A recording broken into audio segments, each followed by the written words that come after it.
The ongoing debate over Ontario's sex ed curriculum heated up again today. Thousands of protesters took to Queen's Park to protest the plan. This is some photos of them here.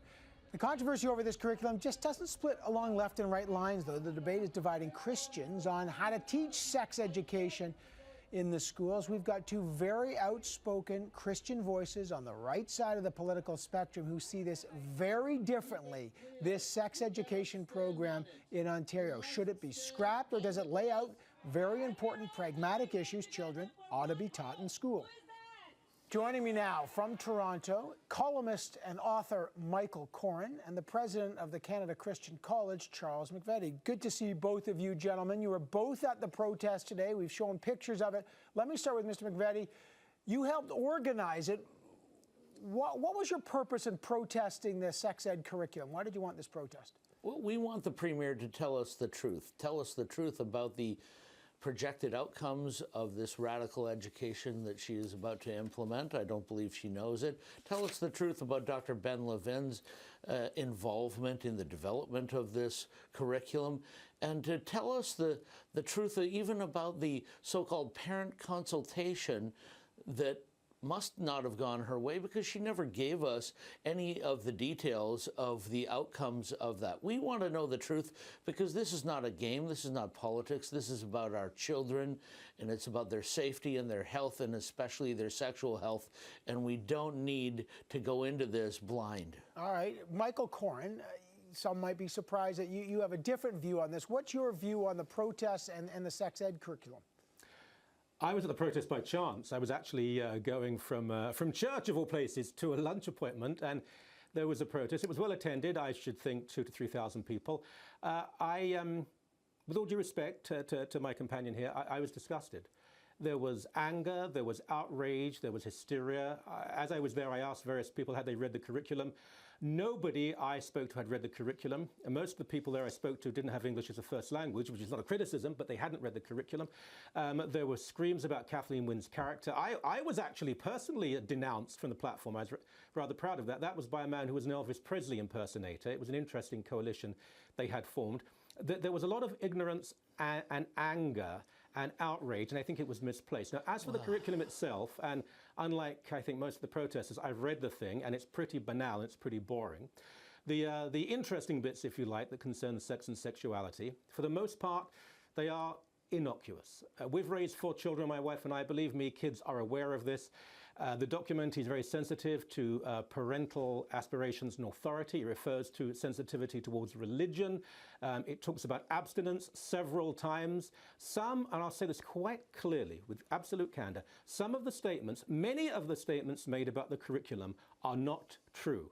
They're either profound misinterpretations, or they're simply untrue. Charles McVety, answer that. Well, I'm sorry, but you call us ignorant, you call us angry. I didn't call you ignorant. You call. You haven't read it. You say that we haven't read the document. Have you read it? I've read this so many times, I could quote much of it. And yes, there is radical sex education, experimental material all through this document. Well, what is it? Tell me exactly what's radical, experimental. What are you talking about? Well, the most radical is gender dysphoria, that there are 6 genders, and that, Evan, you may not be the gender of your body. To teach 8-year-olds this, something that is really maybe a graduate level or even postgraduate level discussion, is outrageous to teach little children this. And Michael says it's not in here, but it is, because Michael obviously hasn't read it. Charles, you never put, now this is what you have done dozens of times, including when I've interviewed you. You build a false premise and then you attack someone. Now let me respond to this. Yeah. First of all, we haven't spoken about the number of genders. What it does, it says to young people, there may be those in your school, in your class, who do not feel they are of the gender they were born into. Whether you want to deny reality or not, this is a truth, and kids are taught to be sensitive and empathetic. But and sorry, there is no indoctrination, there's no instruction, it's simply trying to be understanding towards other people. Michael, it's black and white, just go and read it. I have, Charles. How many genders does it talk about in here? But Mr. McVety, in fact, it lays out the genders. You said there are no genders, and then it says 6 genders. Male, just in case for your viewers, male, male, female, transgender, transsexual, intersexed, and two-spirited. Charles, that is the teaching of the book. But hang on a second. You said it wasn't here. It is in here. Just a second, Mr. Coren, just Mr. McVety. What is the problem with informing children? And by the way, sex education happens in every province across the country. So this is not out of the ordinary when we've looked Nobody's at against sex ed. What is the problem with telling some people that they may be transgender? That is a reality for many people. Why is that radical? Why should you only know about that, as you say, in a graduate seminar? Well, because when a child is 8 years old, the child is trying to learn just the basics of life, how to read and how to write and how to tie their shoelaces. They're not there trying to learn what gender they may be. And to teach them something that is so radical that virtually no adults can even name these genders. They're not on our passports, they're not on our driver's licenses, but now they're in a grade 3's classroom and it's must-teach material in the curriculum. That's what parents are upset about. We don't send our children there to learn how to be some other gender that we don't even know about. To be fair, it's not grade 3. It's that is grade 6. On the gender expression, not grade 3. Grade 6 learn about same-sex. Charles, grade 3 learns about same-sex representation. You've done this over and over again. You tell people that children of 6, 7, and 8 are told things when it's actually 11, 12, and 13. Now, let me speak for a few moments.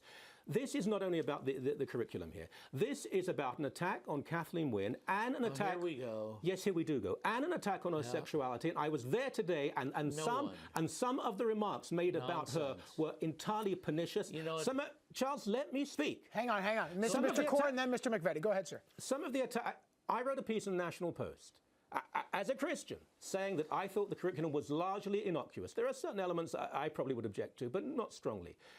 You should see the attacks on me and my family by these people full of goodwill and love. It is truly tragic that the great faith of love and forgiveness, Christianity, in the past couple of weeks has been represented by people screaming at a curriculum they generally haven't read and an MP who denies evolution. This is not what Christianity is. These people speak for very, very few members of the Christian community. They speak for very few parents. It's time the world realized, that Canada realized, that Christianity is represented by entirely different people. Poor Michael.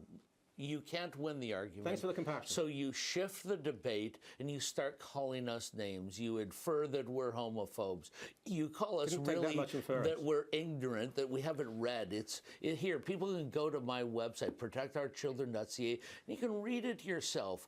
Black and white. It's very easy. And I ask you, Michael, to not call us names. What names have I called you? Not look down on us. Charles, what names have I called you? Well, you just said I said you haven't. Most people there today, no one I spoke had read the curriculum. Gentlemen, let me ask Mr. McVety. You oppose it, all right? Do you oppose teaching students about same-sex education? I'm looking at some of the, there was a lot of signs at the protest. You're at math, not masturbation, teach moral, not oral. But when you look at this, do you oppose teaching students about same-sex relationships? Do you oppose teaching them about online bullying, the dangers of sexting, masturbation, gender expression? What is it that you oppose? No, we oppose the advocacy of masturbation, where this document guides the teacher to lead the children to experiment and explore their body with the pleasures of masturbation. This is not why we send our children to go to school. You don't send the child to learn something that may be outside the boundaries of what the parent wants to teach. Where does this tell teachers to instruct masturbation? Michael, it does. Show me. Read the document. But I've read it too. It talks about masturbation. No, it doesn't talk about it. It says in grade 6 in the curriculum, but it does it. Okay, let me quote it. I've read it. It does not suggest that it instructs them to go do that. Of course. Well, you know what it says. It says, and I can quote it. It says that masturbation is something where you can explore your body, and some people find this pleasurable. Is that instruction? That is that's instruction. That is the instruction. That is the favorable teaching, and that's one of the frankly. Let me finish. Well, you've said a great deal. It's one of the Mr. McVety and then Mr. Coren. Mr. McVety, finish up. It is one of the things that is least offensive in this. But it is in the document. It is required teaching. We don't want it. Michael used to be a family man. Now he's not. I don't know why. Let me get Mr. Coren, because, you know, again, I've read the document. It describes what masturbation is, as far as I read. What's your answer to that, Mr. Coren? Well, you know what, Evan? What you just heard, I'm not sure if you heard it, what Charles said, I used to be a family man, no longer. How dare you? I'm the father of 4 children, probably thanks to my wife, but we've raised them very well. How dare you say such a thing? For 15 years. No, just stop it. Just stop it and listen to somebody else. There is an obsession with sex and sexuality, not coming from the left, but coming from the conservative Christian right. This document, believe me, kids know what masturbation is. It's not instructing them. It is saying this does exist. Maybe kids shouldn't feel incredibly guilty. It talks about understanding people who come from a family where there are 2 fathers or 2 mothers. This is not the document being painted by some of the zealots who I saw today. Okay, and now I'm a zealot. No, yes, you are, I'm afraid, sir. Okay. The comments I heard today, the attacks on personalities, the shouting and the screaming, this was not a call. This was not a call for dialogue and consultation. This was. It was. And the use of the grotesque Ben Levin case to attack the Liberals is shameful. Your condescending attitude toward us is appalling. And yes, Dr. Ben Levin, a convicted child molester and a convicted person. Be careful where you. Okay, convicted child pornographer and a convicted man who is guilty of leading a parent to groom the child to be molested. What does he have to do with this? This is a very serious charge. What does he have to do with the curriculum, sir? He was the head of the Ministry of Education, the PhD, the 25-year veteran, the deputy minister who developed this curriculum. It was under his responsibility. And as soon as there were dozens of people who wrote the curriculum. The curriculum is very similar to that which is applied in many European countries. And I'll put this to you as well. What this man did is grotesque. I am convinced no one... Why defend Let me, please. I'm not defending him. How dare you say such things? You're meant to be a Christian, sir. You tell lies on television. The connection between this man and the curriculum, I'm sure he worked on it. I think it was disingenuous at best of the Liberals to deny that, but he was one of many. The curriculum is pretty standard for sex education curricula throughout Europe. And I would ask this, for those people trying to use Levin to attack the Liberals, should we then construe from that every person in the Roman Catholic Church was aware of the abuse crisis? Of course not. Of course not. Just be fair. But Mr. McVety, this is a very serious charge. Are you suggesting that because of the horrific actions of Mr. Levin, who pled guilty to 3 counts of child pornography, which no one defends, but are you suggesting that somehow this curriculum in any way is grooming, or is somehow latently some kind of instruction manual for child pornography? I'm just trying to get what is the purpose of making this connection here? I heard it said today, Charles. Let me answer, Michael. Let me say it clearly. The fruit of the poisonous tree. This poisonous tree has borne this document, and it needs to be examined. We don't have outcomes. What does that mean? Sorry, that's a very serious. What is the fruit of the poison? Just unpack that. I mean, you're speaking metaphorically. Are you suggesting that the lineaments of an instruction manual for child pornography are in the Ontario sex ed curriculum? Is that the charge? Well, my charge is that a convicted pedophile was at the head of the ministry that put this document together. It should be examined. It should be the outcomes. We should not experiment with our children. These are radical things that are not taught anywhere else, and we should look at the outcomes before we implement it with 2 million people. You are using people in a mob mentality. Shame on you. God forgive you. Okay. Well, you can call me whatever name you want, Michael.